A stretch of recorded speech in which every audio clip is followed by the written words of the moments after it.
The clatter of the kitchen masked Amelia's furious typing. Just a personal project, she'd mumbled earlier, but the CEO watching from the hallway knew better. The code on her battered laptop mirrored his company's billion-dollar crisis, a secret shimmering like a heat mirage above the greasy grill. A chaos of his boardroom for the quiet anonymity of a restaurant, seeking a moment's peace. But in the clatter of the kitchen, through a crack in the door, he saw something that made him stop dead. A waitress, her hands flying across a beat-up laptop, a screen filled with lines of code that looked impossibly familiar. She wasn't just typing. She was performing digital surgery. And in that moment, Alexander Sterling realized the answer to his prayers might not be in a sterile lab, but in the calloused hands of the woman about to serve him his coffee. The San Francisco fog, a familiar ethereal blanket, did little to cool Alexander Sterling's temper. It clung to the panoramic windows of his corner office on the 50th floor of the Nexus Dynamics Tower, blurring the glittering lights of the city into a watercolor wash. To the world, this view was a symbol of his triumph. Tonight it felt like a gilded cage. On the massive holographic display dominating one wall, lines of red text scrolled endlessly, a digital waterfall of failure. Fatal error, memory allocation failure. The message was the epitaph for his company's most ambitious project, Odyssey, an AI-driven logistics platform poised to revolutionize global supply chains. It was supposed to be his legacy, the project that would cement Nexus Dynamics, not just as a tech giant, but as an essential pillar of modern commerce. Instead, it was a multi-million disaster. For 3 weeks, the bug had haunted them. It was a phantom, a memory leak so insidious and unpredictable that it defied every diagnostic tool they threw at it. The platform would run smoothly for hours, sometimes even days, before crashing catastrophically, bringing simulated global shipping networks to a screeching halt. His lead engineers, hand-picked prodigies from MIT and Stanford, with six-figure salaries and egos to match, were stumped. They spoke in circles about recursive loops and heap fragmentation, their confidence eroding with each failed patch. Their latest all-night session had ended just an hour ago, with the same grim result. The pressure was immense. Their biggest client retail behemoth, Vidian Global, had given them a final ultimatum. Fix the bug in 72 hours, or they would pull their 9-to-5-figure contract and sue for damages. The news would crater Nexus's stock and send their competitors, like the ever-circling sharks at Innovate Corp, into a feeding frenzy. "Get out!" Alexander had growled at his exhausted team, his voice dangerously low. He couldn't stand the sight of their defeated faces any longer. Now alone in the silence, he felt the crushing weight of it all. He was Alexander Sterling, the wounded who'd built an empire from a garage. He thrived on impossible problems. But this was different. He felt a helplessness he hadn't experienced since he was a teenager, trying to fix his family's perpetually broken-down Ford. He needed to escape. He grabbed his coat, a sleek black cashmere affair that felt absurdly out of place with his frayed nerves, and bypassed his private elevator. He took the public one, needing the brief anonymous contact with other people, even if he couldn't look them in the eye. Down on the street, the damp air was a shock.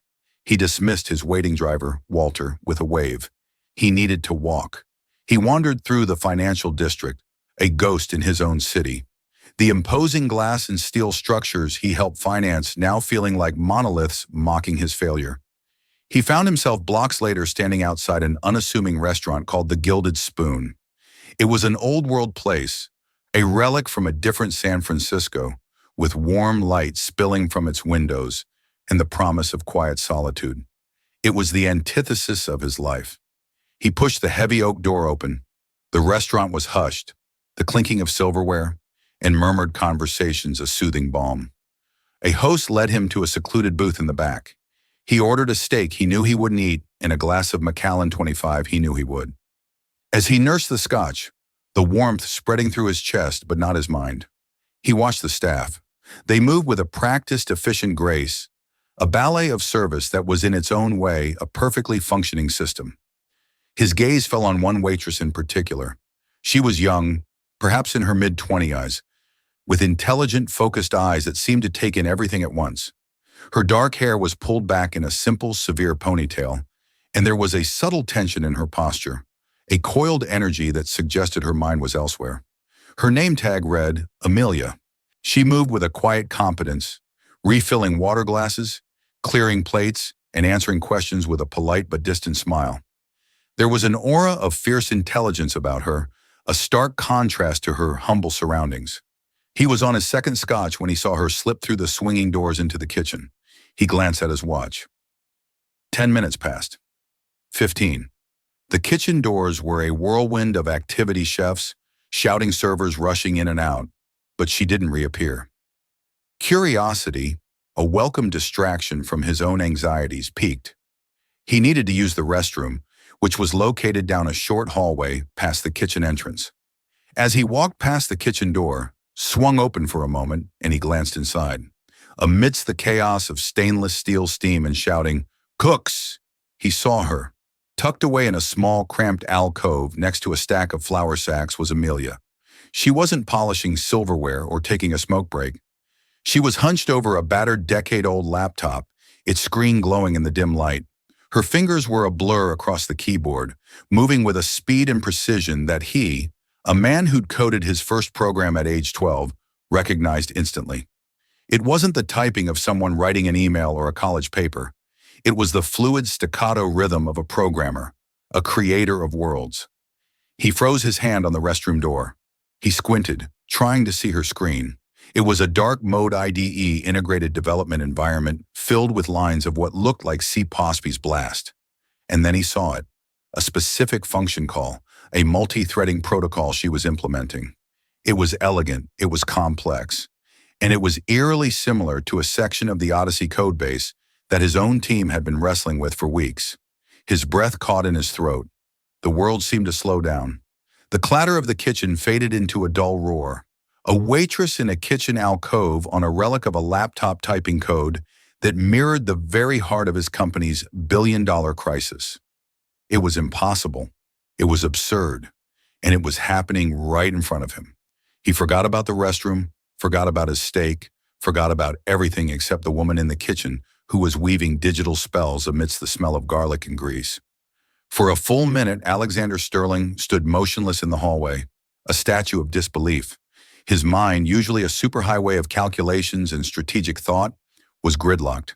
Every logical instinct told him to dismiss it. Coincidence? A trick of the light. She was probably working on some personal project, a coding boot camp assignment. But the flicker of code he'd seen, it wasn't amateur-ish. The structure, the syntax, it had a professional signature, a sparse elegance that came from deep understanding, not rote memorization.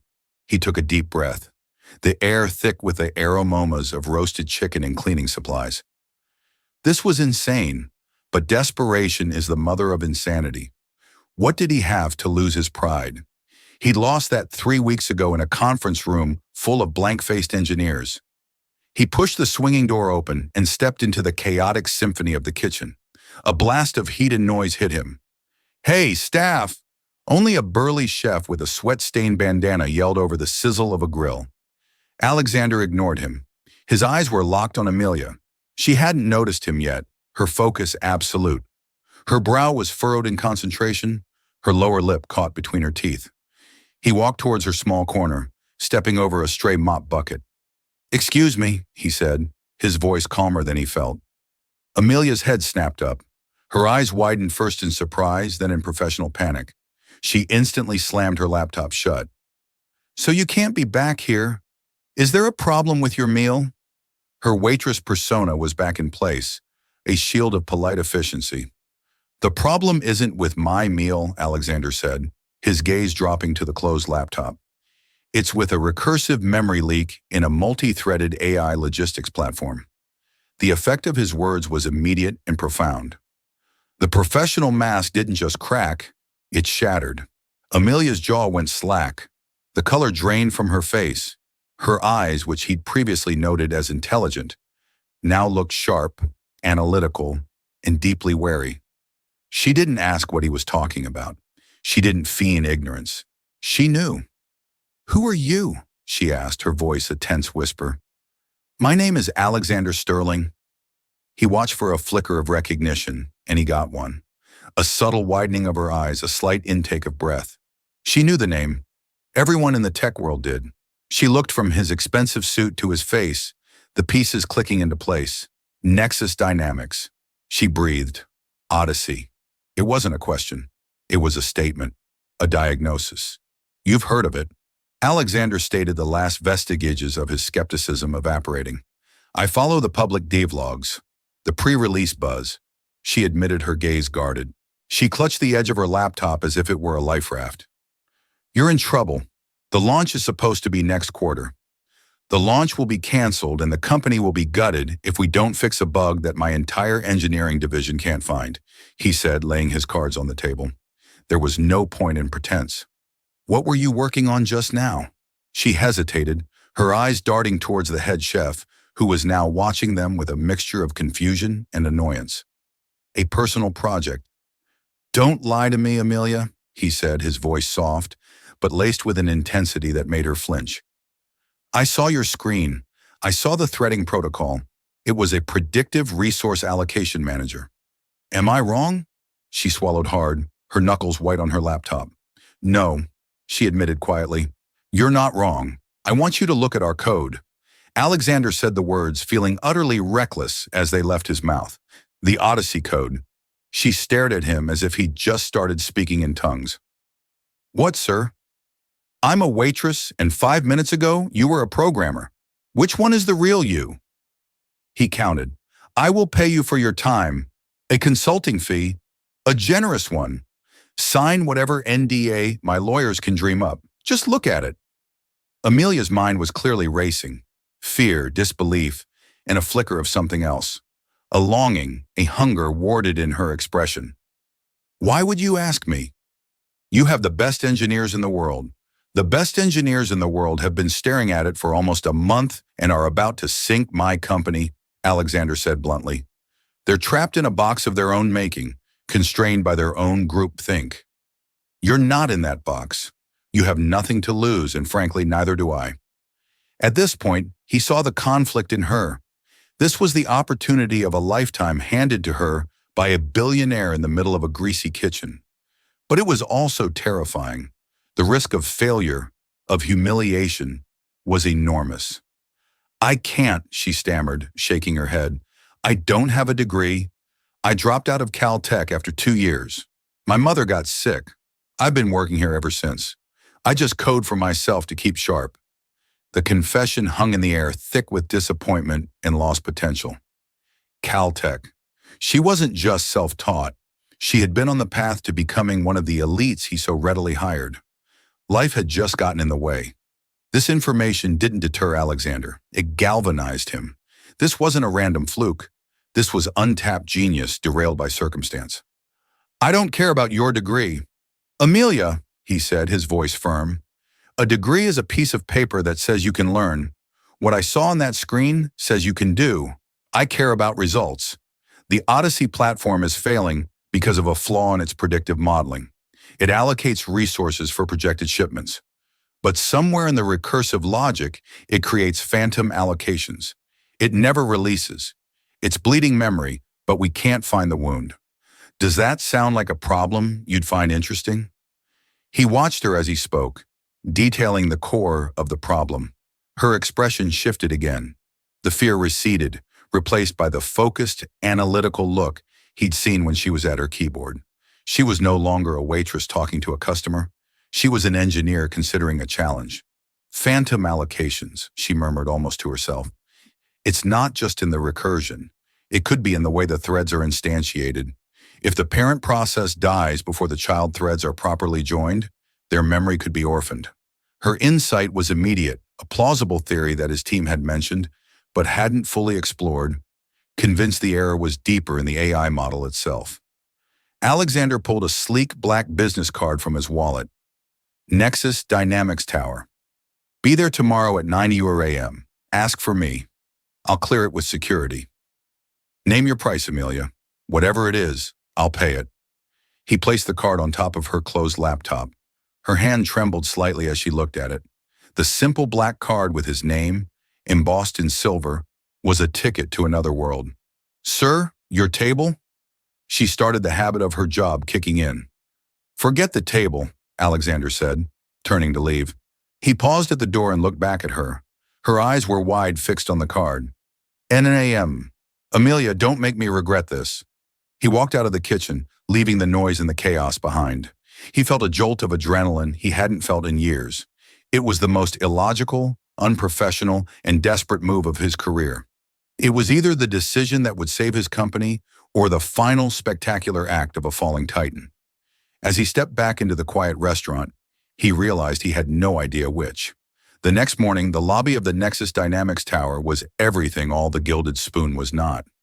It was a cathedral of brushed steel glass and stark white marble, vast and intimidating. A two-story waterfall cascaded silently behind a reception desk that looked like a shard of a meteorite. Young, ambitious people in sharp business attire moved with a silent, urgent purpose, their faces illuminated by the glow of their phones. It was designed to awe, to project power and innovation. To Amelia Rose, clutching her worn backpack strap, it was designed to make her feel small. She had spent the entire night oscillating between euphoric excitement and paralyzing terror. She had researched the Odyssey problem, devouring every scrap of public information, her mind alight with possibilities. She had arrived dressed in the most professional clothes she owned, a simple black blouse and slacks, which still felt woefully inadequate compared to the designer labels that surrounded her. "I'm here to see Alexander Sterling," she told the receptionist, her voice barely a whisper. "My name is Amelia Rose." The receptionist, a man with impossibly perfect hair, typed her name into his computer. His eyebrows shot up in surprise. "Of course, Ms. Rose. Mr. Sterling is expecting you. Please go right up. 50th floor." He gestured towards a restricted access elevator, which chimed and opened for her as if by magic. The ride up was a silent, stomach-churning ascent. When the doors opened, Alexander Sterling was waiting for her. He looked different here in his element. The weary desperation of last night was gone, replaced by an aura of command. "Amelia, glad you made it," he said with a curt nod. "Let's not waste time." He led her through a maze of glass-walled offices and open-plan workspaces. Heads turned as they walked. People stared, their curiosity piqued by the unfamiliar woman being personally escorted by the CEO. Amelia felt 100 pairs of eyes on her, judging her clothes, her backpack, her very presence. She had never felt more like an imposter.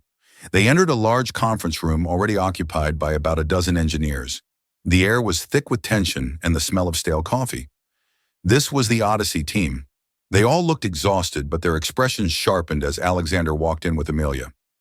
"Everyone, this is Amelia Rose," Alexander announced his voice, leaving no room for argument. "She's a consultant who is going to be providing a fresh perspective on our current problem.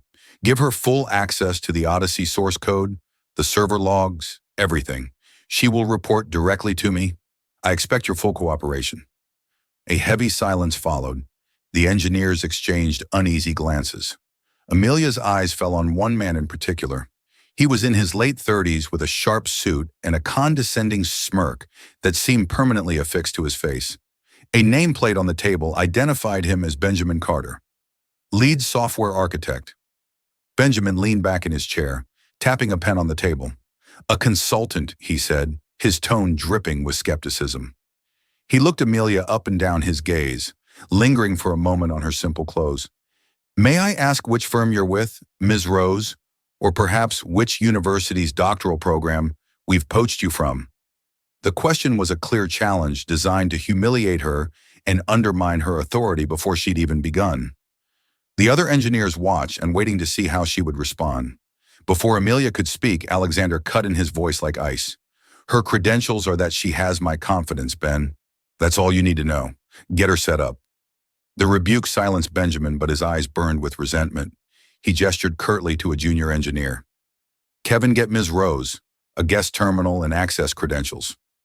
Kevin, a nervous young man who looked like he hadn't slept in a week, led Amelia to a small empty desk in the corner of the main development floor. It was clearly a temporary spot, an afterthought. As he typed furiously, setting up her access, he spoke in a hushed tone. "Don't mind Ben," he whispered. "He's just on edge. We all are. He's been leading this project for 2 years. He sees it as his baby. And it's a sick baby, Amelia replied quietly, her eyes already scanning the architecture diagrams pinned to a nearby wall. Once she had access, the world outside fell away. The whispers and stares of the other engineers, the intimidating corporate environment, even the looming presence of Benjamin Carter. It all faded into the background. Before her on a high-resolution monitor was the Odyssey source code, millions of lines of it, a sprawling, complex digital city. She spent the first few hours just reading. She didn't try to change anything. She just absorbed the structure, the flow of data, the logic that governed this artificial universe. She navigated through modules named Predictive Path, Quantum Root, and Nexus AI Core. It was brilliant, ambitious, and deeply flawed. The code was like a beautiful, intricate tapestry with a single thread pulled, causing the entire image to warp in a way that was almost invisible up close. The team had focused on the AI core, convinced the leak was born from the complex machine learning algorithms. But Amelia, guided by her instinct from the night before, gravitated towards the foundational layers, the code that managed memory and process allocation. It was less glamorous, the plumbing of the system, and she suspected it had been given less scrutiny. By midday, she started to notice a pattern, tiny, almost insignificant discrepancies in the timestamps between a resource request and its allocation log, milliseconds of lag that shouldn't exist. She tried to access the deeper server logs, the ones that would show the hardware-level interactions, but her access was denied. She found Kevin. "I need kernel-level log access for the primary simulation servers," she said. Kevin powled. I can't grant that. Only Ben can authorize that level of access. It's a security protocol." Amelia walked over to Benjamin's desk. He was on the phone speaking in loud, important tones. He saw her approach and deliberately turned his back to her, laughing at something the person on the other end of the line said. She waited. When he finally hung up, he swiveled in his chair with an exaggerated sigh. "Yes, I need kernel log access," she stated calmly. He scoffed. "Absolutely not. We don't give consultants root access to our most secure servers. Do you have any idea the proprietary data you could compromise? I'm trying to trace a memory allocation issue. The standard application logs aren't granular enough. The discrepancy I'm seeing is happening at a level below what they capture," she explained, keeping her voice even. "A discrepancy." He sneered. "Listen, Miss Rose, I have a team of the world's best engineers who have built this system from the ground up. We've run every diagnostic imaginable. I assure you, if there was a discrepancy to be found, we would have found it. Why don't you go back to your desk and consult?" It was a dead end. He was stonewalling her, protecting his territory. He couldn't stand the idea that an outsider, a woman with no official credentials, might find something he and his vaunted team had missed. It was a matter of ego. Frustrated, Amelia returned to her terminal. She couldn't go deeper, so she would have to go wider. If she couldn't see the root of the problem, she would have to map its effects. She began writing a custom diagnostic script. It wasn't a fix, but a tracer. A program designed to run alongside Odyssey, monitoring every single thread it spawned, tracking its memory footprint, and logging its behavior in a way the existing tools didn't. She worked through the evening, long after most of the team had gone home defeated. Benjamin Carter left with a smug look in her direction, as if her continued presence was proof of her failure. Only Alexander Sterling remained working silently in his glass-walled office, watching her as the city lights began to sparkle outside. Amelia felt a grim determination settle over her. Benjamin Carter saw her as a threat to his authority. The team saw her as a bizarre curiosity, but she knew she was close. The ghost in the machine had left a trail, faint as it was, and she was the only one willing to crawl into the dark, forgotten corners of the system to find it. The lion's den was cold and unwelcoming, but she wasn't there to make friends. She was there to hunt. The next 48 hours blurred into a sleepless, caffeine-fueled marathon. Amelia lived in front of her terminal, the glow of the screen, her only sun and moon. The temporary desk became her world, littered with empty coffee cups, scribbled diagrams on napkins, and the occasional sandwich brought by a sympathetical-looking Kevin. Alexander Sterling kept his distance, but she felt his presence, a silent observer in his office. his own lights burning late into the night. He was giving her space, a commodity she desperately needed. The diagnostic script she wrote, which she privately named Cerberus, was her hound. She let it run in the simulation environment, and it began to paint a picture. The memory leak wasn't consistent. It didn't grow linearly. It happened in violent, sporadic bursts, always coinciding with a specific set of circumstances. When the Odyssey platform was simulating high-volume, short D-distance shipping routes like citywide drone deliveries, this was a critical clue. The team had been focused on massive international cargo simulations, assuming bigger loads meant a bigger strain. They were looking in the wrong place. The problem was in the churn. The system was designed to create, track, and destroy thousands of tiny delivery routes per minute. Each route was a thread, a short-lived process. The theory she'd mentioned to Alexander in the kitchen about orphan threads gnawed at her. Benjamin Carter's refusal to grant her kernel-level access was a roadblock, but it forced her to be more creative. Late on the second night, with the 72-hour deadline looming like a guillotine, she found it. It wasn't in the AI core's complex predictive models. It wasn't a catastrophic, obvious flaw.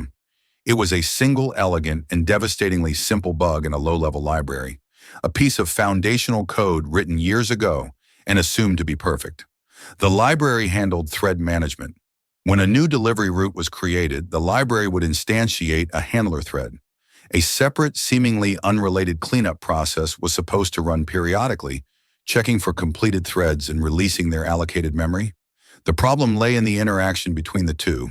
The cleanup process had a timeout. If it couldn't get a lock on a handler thread within a few milliseconds because the thread was still initializing or momentarily busy, it would skip it and move on. In long, slow simulations, this was never an issue. But in the high-churn scenario of thousands of rapid, short-lived threads, a statistical certainty emerged. A small percentage of new threads were being created and destroyed so quickly that the cleanup process would always miss them. The thread would complete its task and die. But because the cleanup process had skipped it, its memory allocation was never officially released. It became an orphan, a ghost. It wasn't a leak. It was an accumulation of ghosts. Thousands of tiny forgotten memory blocks accumulating over hours until the system choked and crashed. A wave of dizzying euphoria washed over Amelia. She leaned back in her chair, her body aching from exhaustion, but her mind electric. She had found it. She had found the ghost in the machine. The fix was just as simple. A small change to the cleanup process. Instead of skipping a busy thread, it should queue it for the next pass. A 3-line change to solve a billion-dollar problem. Her first instinct was to run to Alexander's office, but she stopped herself. She needed proof, irrefutable proof. She modified her Cerberus script to log every time the cleanup process skipped a thread. Then she ran the high-churn simulation. The log file exploded. It was the smoking gun. She saved her proposed code change, the log file, and a concise step-by-step explanation of the problem and her solution into a secure folder on the local server. She named the folder Odyssey Solution AR. Her initials, a small act of ownership. It was 3:30 a.m. She decided to get 2 hours of sleep in a small, unused wellness room before presenting everything to Alexander at first light. It was done, but she hadn't been working entirely alone. Benjamin Carter had been watching her. Consumed by a mixture of professional pride and raw fear, he couldn't accept that this waitress could succeed where he had failed. He had seen the lights on, seen her fanatical focus. That afternoon, feigning a need to help Kevin with a server issue near her desk, he had managed to install a keystroke logger and screen-sharing spy tool on her terminal. It was a gross violation of privacy and corporate policy, but he justified it as monitoring a security risk. From his home office, he had watched her every move. He saw her isolate the high-churn scenario. He saw her focus on the thread management library, and then he saw her find the bug. He watched his blood running cold as she typed out the simple, elegant solution. He saw her run the final diagnostic, saw the damning log file, and watched as she saved everything to the folder marked Odyssey Solution AR. Panic gave way to a dark, cold ambition. She had found it, but she hadn't reported it yet. She was an outsider, a nobody with no proof she'd been the first one there. He, on the other hand, was the lead architect. It was his project, his team. Who would they believe? Working with a feverish intensity, he replicated her work. It was easy now that he knew where to look. He copied her three-line code change, making a tiny cosmetic alteration, changing a variable name, so it wasn't an exact duplicate. He wrote his own explanation, plagiarizing her logic and passing it off as the result of his team's tireless, round-the-clock effort. He created a new folder, saved his own version of the fix, and then, with a final malicious act, he used his administrative privileges to access the server. He found her folder, Odyssey Solution AR, and deleted it. He then wiped the access logs for that specific directory covering his tracks. Her proof was gone.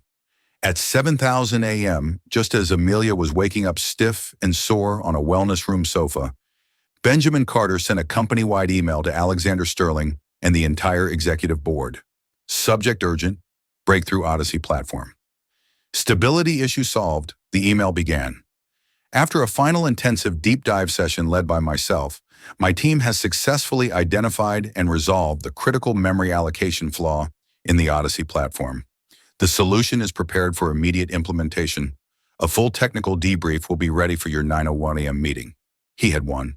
He had stolen her breakthrough, her moment of triumph, and claimed it as his own. The stage was set for his victory, and Amelia Rose was about to walk onto it, completely unaware that her ghost had been exorcised, and a far more tangible demon had taken its place. Amelia walked into the 9:00 a.m. board meeting, feeling a mixture of exhaustion and exhilaration. She clutched her tablet, ready to present her findings, the elegant simplicity of her solution, a source of quiet pride. She had slept for only a few hours, but the adrenaline of discovery was a potent stimulant. She entered the 50th floor boardroom to a scene of celebration. Benjamin Carter was at the head of the table, basking in the glow of praise. The other engineers, relieved and jubilant, were clapping him on the back. Alexander Sterling stood by the window, a look of profound relief on his face. He caught Amelia's eye and gave her a nod of acknowledgement, which she misinterpreted as anticipation for her presentation. A truly remarkable piece of detective work. Ben, one of the board members, a portly man named Robert Morrison, was saying, "You've saved the company." Benjamin smiled a magnanimous false expression. It was a team effort. We never lost faith in our process. We simply had to drill down past the application layer and re-examine the foundational thread handling protocols, a subtle race condition. But we caught it. Amelia froze her tablet, suddenly feeling like a lead weight. Thread handling protocols. Race condition.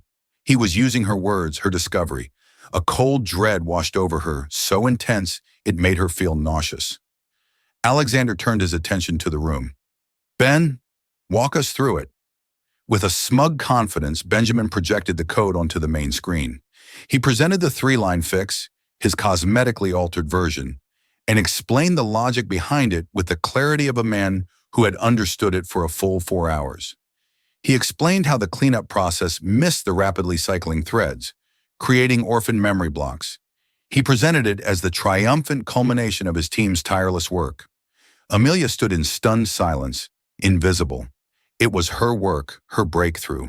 He had stolen it, every last piece of it. She looked at the faces of the other engineers. They believed him. Why wouldn't they? He was their leader. She was the strange woman who sat in the corner for 2 days.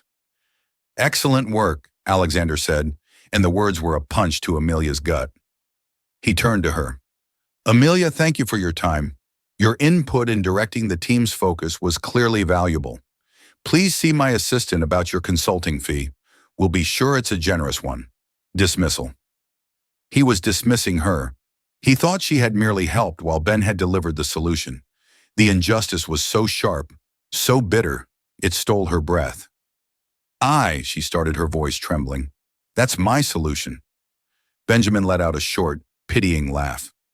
"Ms. Rose, I understand the desire to be part of a victory this significant, but let's not get carried away. My team and I worked on this. The commit logs will show that." He was right. He had covered his tracks. Her folder was gone, her proof. "I found it last night around 3:00 a.m. She insisted, her voice gaining a desperate edge. "I wrote a diagnostic script C. Barris to trace the thread skips." A script, Benjamin said, his voice dripping with condescension. We have dozens of professional diagnostic suites. We don't rely on amateur scripts. Mr. Sterling, I think the stress of the situation is perhaps causing some confusion. All eyes were on Amelia. She looked like a fraud, a desperate wannabe, trying to steal credit from the hero of the hour. She looked at Alexander, pleading with her eyes. She saw relief wearing with a flicker of something else in his expression, a nent seed of doubt. He remembered their conversation in the kitchen. He remembered her immediate theory about orphan threads. Ben's explanation was too neat, too sudden. Let's just focus on the solution, Alexander said, his voice neutral, trying to diffuse the tension.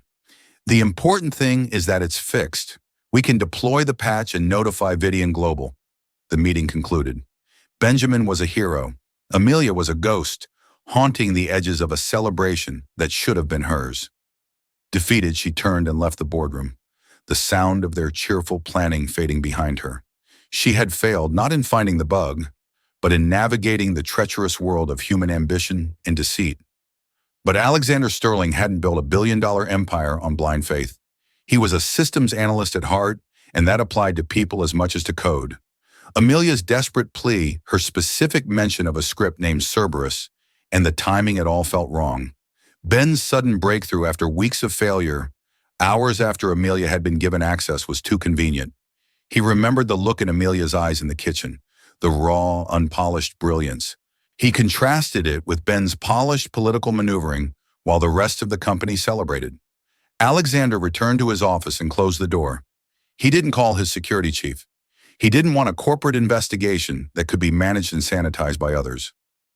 This he would do himself. He opened a secure Terminal 1 with the highest level of system privileges. He wasn't just a CEO, he was still a coder at his core. He knew his way around the guts of the network. First, he searched the entire server for any file named Cerberus. Nothing. It must have been on her local terminal. Next, he looked for the folder she'd mentioned, Odyssey Solution AR. It didn't exist. As Benjamin had boasted, it was gone. But Alexander knew that deleting a file on a high-security server doesn't always mean it's truly gone. It's marked for being overwritten. He initiated a low-level sector scan of the server's drives, a process that would take time. While it ran, he examined the server access logs. As Benjamin had predicted, the logs showed Benjamin Carter accessing the core library and committing the final code change around 700 a.m. clean. Too clean. A man covering his tracks often sweeps too thoroughly. Alexander widened his search, looking not just at file access, but at all administrative command logs for the entire server partition over the last 12 hours. And then he found it. At 3:47 a.m., Benjamin Carter's administrative account had initiated a RMRF command, a forceful, irreversible delete on a directory named JMP-DOS Odyssey Dark Solution AR.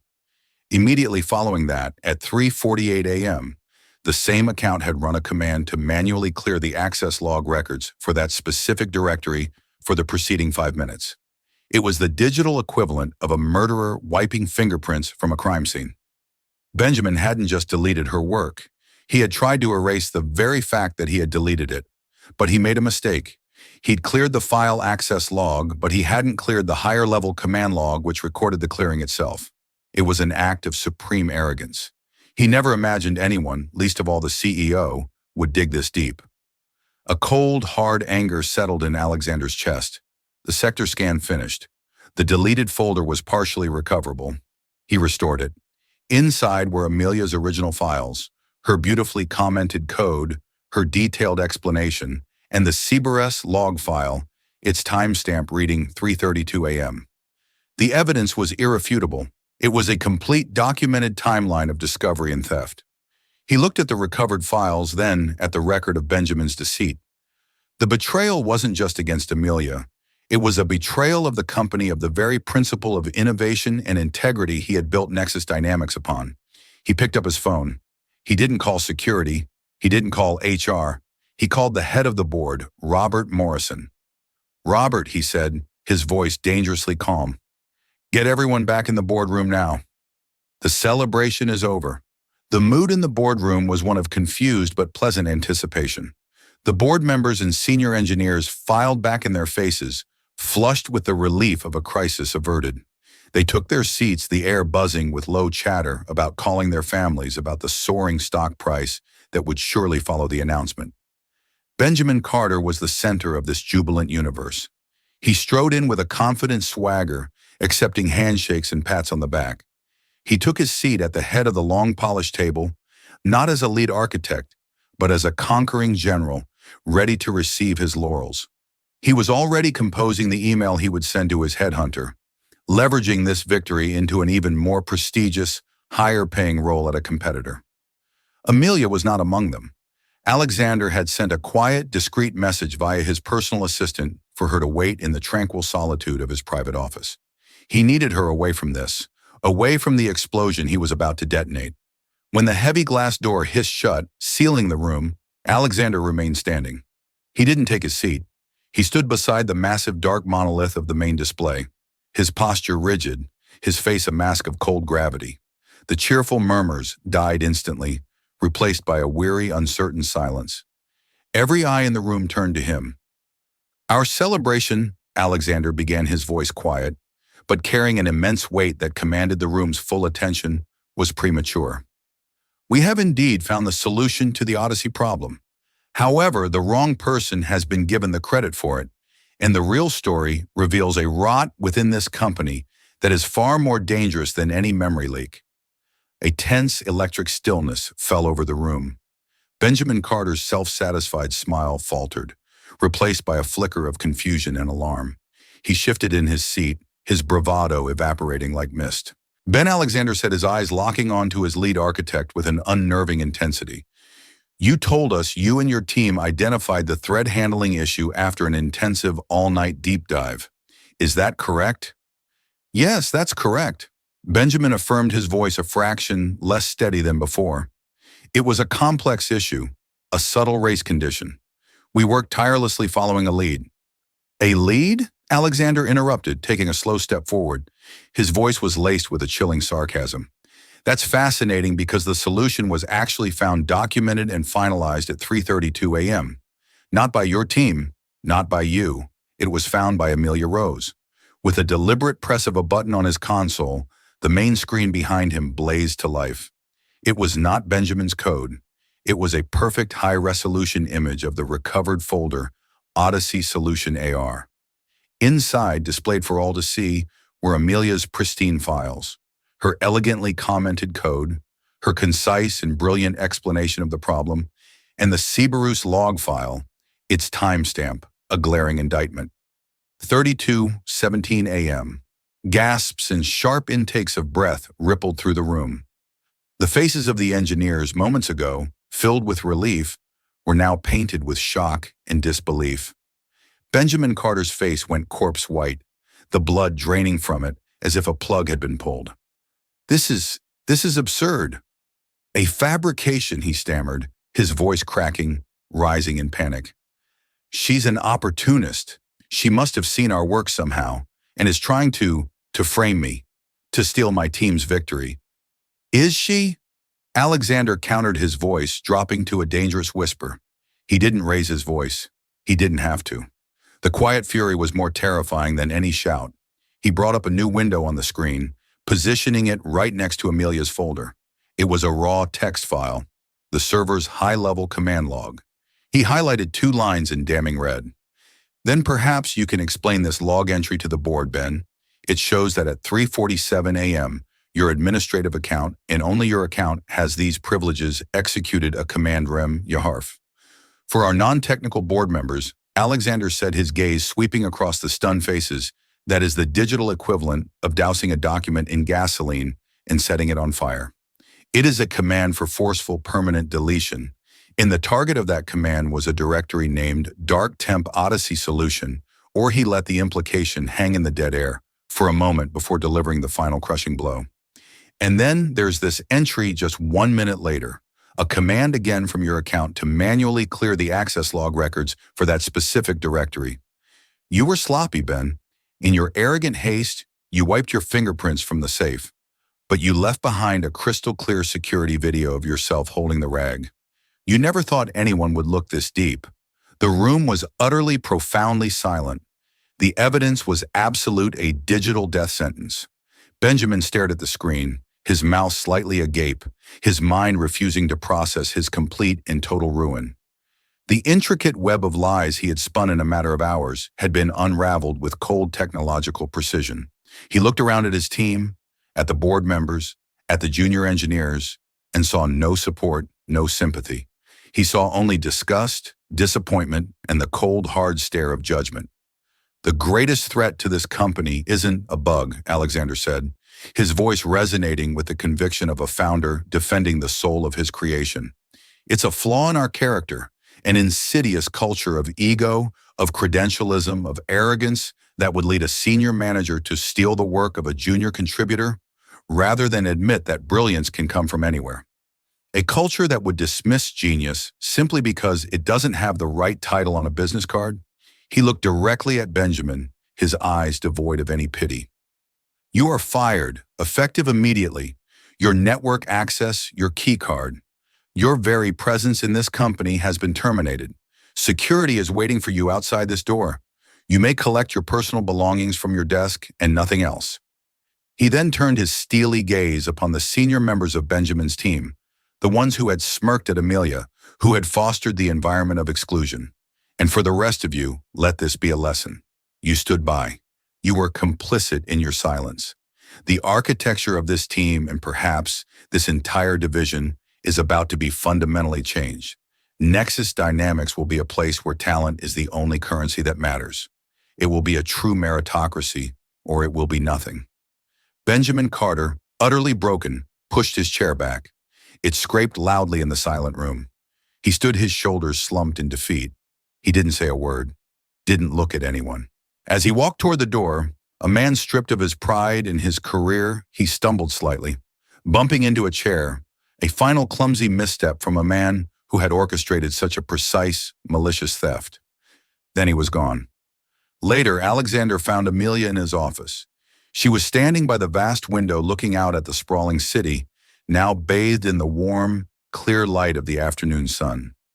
She looked small against the backdrop of the skyline she had just helped save. "It's done," he said softly, entering the room. She turned her eyes, showing the exhaustion and stress of the last 48 hours, but they were clear. He deleted everything. "I thought he tried," Alexander corrected her gently. "But you of all people should know. Good code, like the truth, always leaves a trace." "I found it." He walked over to stand beside her, not as a CEO to a consultant, but as one builder to another. "I am sorry, Amelia, for what he did and for my own part in this." I almost believed him. I was so desperate for a solution that I nearly accepted the easiest answer, not the right one. That's a failure of leadership. My failure. "I should have known he would try something," she whispered. "I should have been more careful." "No," Alexander said, his voice firm, insistent. "You should be able to do brilliant, world-changing work without having to constantly watch your back for jackals. It is my job to build a place where you can, a job I intend to do much better." He paused, letting the weight of the moment settle before he unveiled his true purpose. "The Gilded Spoon has an unexpected vacancy on their wait staff, effective immediately. Coincidentally, Nexus Dynamics has a vacancy for a senior software architect. More than that, I am creating a new division effective today, the Systemic Integrity Group.